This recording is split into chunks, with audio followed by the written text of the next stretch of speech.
Sebelum penjelasan lebih lanjut, kalian tahu nggak sih Dekakorn itu apa? Dekakorn merupakan startup yang telah memiliki valuasi lebih dari 10 miliar US dollar. Sejak meluncurkan aplikasi mobile pemesanan ojek untuk smartphone pada tahun 2015, startup Gojek ini terus mengalami peningkatan hingga pada tahun 2017, Gojek telah berhasil menjadi startup yang telah mendapat predikat unicorn di Indonesia. Tidak hanya berhenti di situ, Gojek terus mengalami perkembangan hingga pada tahun 2019, Gojek berhasil menjadi Dekakorn pertama di Indonesia. Nah, kenapa bisa demikian? Mari kita bahas satu persatu. Yang pertama, Gojek telah berhasil memberikan kontribusi yang besar bagi perekonomian di Indonesia sebanyak 44,2 triliun rupiah. Hal ini tercatat pada tahun 2019 dengan rinciannya adalah 18 triliun dihasilkan dari mitra GoFood, 16,5 triliun dari GoRide, 8,5 triliun dari GoCar, dan 1,2 triliun dari GoLive. Kemudian, kesuksesan tersebut didapatkan dari banyaknya jumlah weekly active user yang lebih tinggi 55% dibandingkan aplikasi sejenis yang beroperasi di Indonesia, dan juga semakin kuatnya minat dan kepercayaan investor terhadap perusahaan. Nah, selain itu, kesuksesan yang diraih Gojek saat ini itu tidak terlepas dari keinginannya untuk terus berinovasi dari tahun ke tahun. Yang awalnya tadinya Gojek itu hanya merupakan platform yang menyediakan layanan pesan antar saja, saat ini Gojek terus berinovasi dan mengembangkan dirinya itu menjadi sebuah super app di mana Gojek itu saat ini memiliki lebih dari 20 layanan yang tersedia untuk memuaskan pelanggannya. Nah, inovasi-inovasi tersebut itu tidak terlepas dari co-founder Gojek itu sendiri, yaitu Nadiem Makarim, di mana Nadiem Makarim merasakan bahwa saat ini masyarakat itu membutuhkan suatu layanan atau aplikasi yang menyediakan berbagai platform tertentu untuk memenuhi kebutuhan mereka, dan platform tersebut itu harus efektif dan efisien, di mana mereka tidak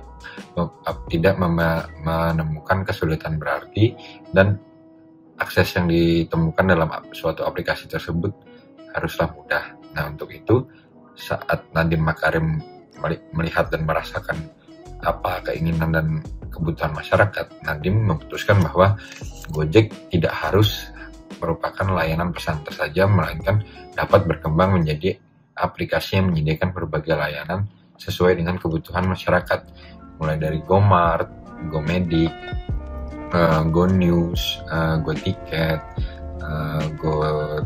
GoInvestasi, dan lain sebagainya.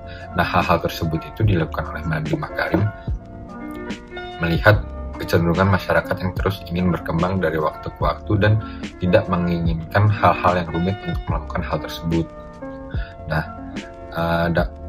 untuk itu Nadiem juga dari tahun ke tahun tuh mulai bekerja sama dengan platform-platform tertentu, seperti untuk GoNews dia bekerja sama dengan platform berita tertentu, atau misalnya untuk memperluas layanan pesan antarnya itu dia bekerja sama dengan Bluebird untuk memperluas armadanya.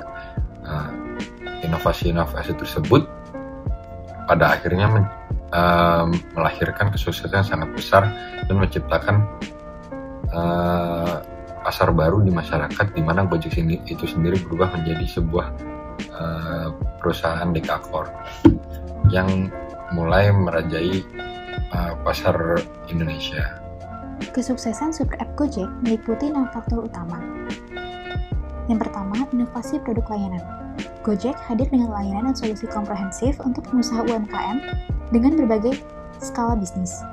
Hal ini untuk mendukung pertumbuhan UMKM Indonesia dan juga Asia Tenggara, agar mereka bisa mempertahankan kestabilan usaha, terlebih di masa pandemi.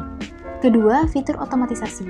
Pencapaian tersebut juga didorong oleh investasi yang terfokus pada sejumlah area strategis, seperti inovasi produk dan juga layanan otomatisasi yang berhasil meningkatkan efisiensi dan juga kualitas performa dari aplikasi Gojek. Ketiga, peningkatan total nilai transaksi di ekosistem Gojek. Tidak hanya fundamental perusahaan di tahun 2020 yang semakin kuat, didukung pula oleh total nilai transaksi di dalam platform Gojek yang mencapai 12 miliar US dollar atau sekitar 170 triliun, meningkat 10% dibandingkan tahun lalu. Keempat, peningkatan jumlah pengguna aktif. Gojek juga terus mendorong pertumbuhan ini dengan memfokuskan investasi di berbagai area utama di tahun 2021, dan seterusnya. Pencapaian itu juga didorong oleh transaksi dari pengguna aktif bulanan yang telah mencapai 38 juta pengguna di seluruh Asia Tenggara. Kelima, peningkatan jumlah merchant UMKM. Di samping itu, Gojek juga melakukan berbagai inisiatif, termasuk bekerja sama dengan pihak ketiga untuk memperluas akses bagi pelaku UMKM, menawarkan layanan yang dapat memenuhi berbagai kebutuhan konsumen. Contohnya saja seperti GoMart dan juga GoShop, yang makin dikembangkan di awal tahun 2020 untuk merespon kebutuhan masyarakat di masa pandemi. Terakhir, investasi sumber daya manusia dan juga teknologi. Dalam menjalankan operasional serta mengembangkan inovasi teknologi terkini, Gojek didukung oleh sumber daya manusia yang memiliki pengalaman global di industri teknologi. Contohnya saja seperti keamanan digital, yaitu Chief Information Security Officer yang berpengalaman di NASA. Sementara itu, dari sisi teknologi sendiri, salah satu investasi strategis yang dilakukan Gojek pada tahun 2020 adalah mengintegrasikan aplikasi Gojek secara global di Indonesia, Singapura, Vietnam, dan juga Taiwan. Selanjutnya adalah analisis sumber daya manusia Gojek melalui model inovasi A2F model, yaitu developer, executor, dan juga fasilitator. Nah, kalian sebelumnya udah mendengarkan nih mengenai kesuksesan implementasi dari Super App pada Gojek. Sekarang kita akan membahas satu persatu mengenai aktor-aktor yang handal dalam mendukung kesuksesan dari inovasi tersebut. Yang apabila kita kaji pada inovasi A2F model, terdapat 3 diantaranya, yaitu developer, eksekutor, dan fasilitator, di mana peran-peran dari aktor tersebut berbeda satu sama lain dan memiliki peranan yang penting dalam mendukung keberhasilan dari Super App Gojek itu sendiri. Yang pertama, itu ada developer. Nah, mari kita bahas lebih lanjut mengenai developer itu sendiri. Yang pertama, kita bahas dulu nih pengertiannya terlebih dahulu. Jadi, developer itu apa? Developer adalah orang-orang yang memiliki spesialisasi dalam mengubah ide menjadi barang maupun jasa. Developer merupakan seseorang yang bertugas membangun sebuah sistem dan mengembangkan sistem tersebut untuk masa yang akan mendatang.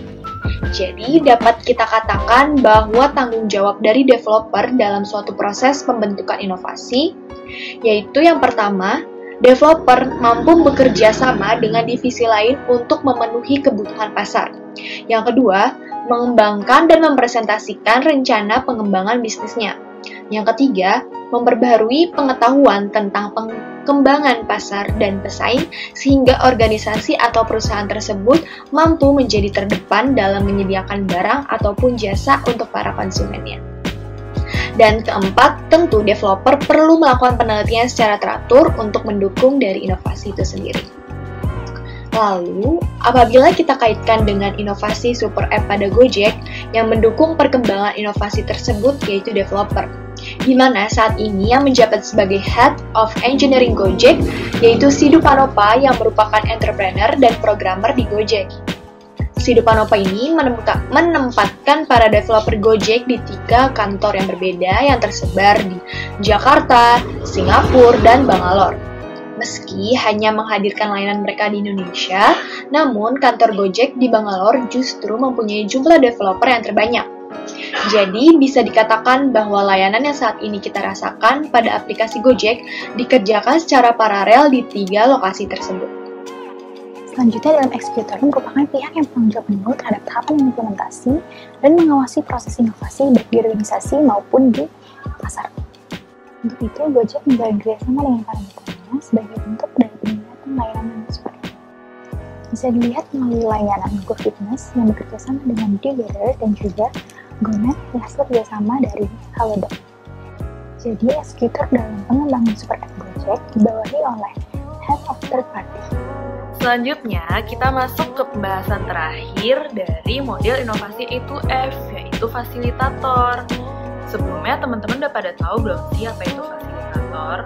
Fasilitator merupakan orang-orang yang memberikan persetujuan atas pembiayaan dan investasi yang dibutuhkan untuk dapat mendukung proses inovasi. Nah, siapa sih fasilitator di Gojek itu? Salah satu fasilitator yang memiliki peran besar dalam kesuksesan Gojek adalah investor. Kemudian, siapa aja sih para investornya? Nah, dimulai pada tahun 2016, sejumlah investor menyuntikkan dana sebesar 550 juta dolar AS atau setara dengan 7,2 triliun rupiah ke Gojek.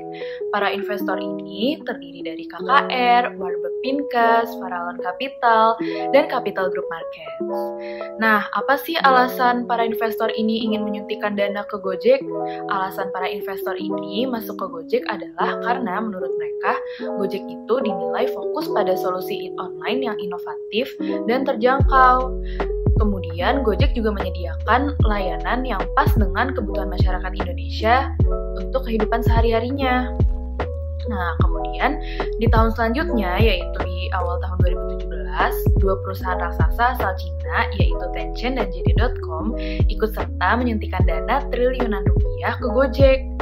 Nah, kemudian di tahun selanjutnya, yaitu di tahun 2018, Google juga ikut serta menyuntikkan dana ke Gojek melalui perusahaan induknya, yaitu perusahaan Alphabet.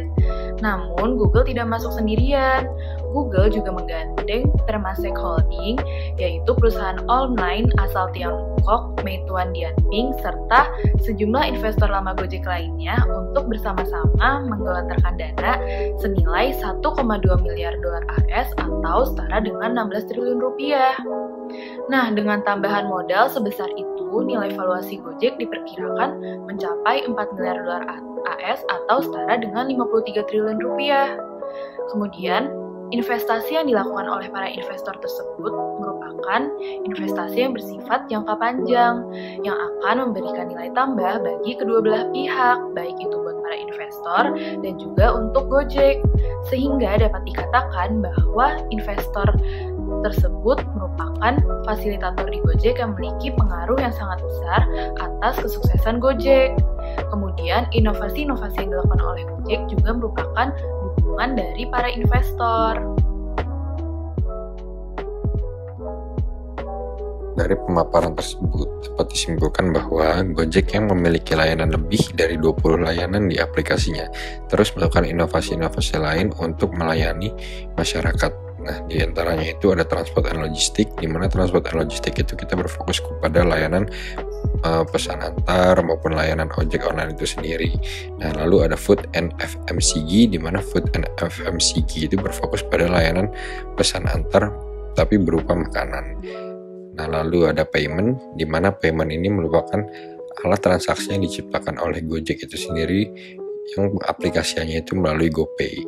Nah, lalu ada news and entertainment, di mana news and entertainment ini kita dapat membaca berita dan menonton film melalui platform GoPlay. Bisnis, di mana bisnis ini kita dapat melakukan bisnis dengan aplikasinya itu pada layanan Go Investation, di mana kita dapat melakukan investasi melalui aplikasi Gojek dan lain-lain sebagainya. Nah, Nadiem Makarim sebagai founder Gojek pun merasa bahwa pola perilaku konsumen pun akan berubah seiring dengan berjalannya waktu. Oleh karena itu, Nadiem melalui Gojek ingin melakukan inovasi sebagai solusinya. Nah, tidak hanya itu, aktor-aktor yang terlibat pada developer, eksekutor, dan fasilitator dalam Gojek pun merupakan aktor-aktor yang berkontribusi pada kemajuan pesat Gojek. Nah, tidak lupa juga, Nadiem Makarim memberikan quotes, yaitu faktor terbesar yang dapat memberikan dampak perubahan sosial di negeri ini yaitu teknologi, bukan kebijakan atau polisi yang diciptakan oleh pemerintah itu sendiri.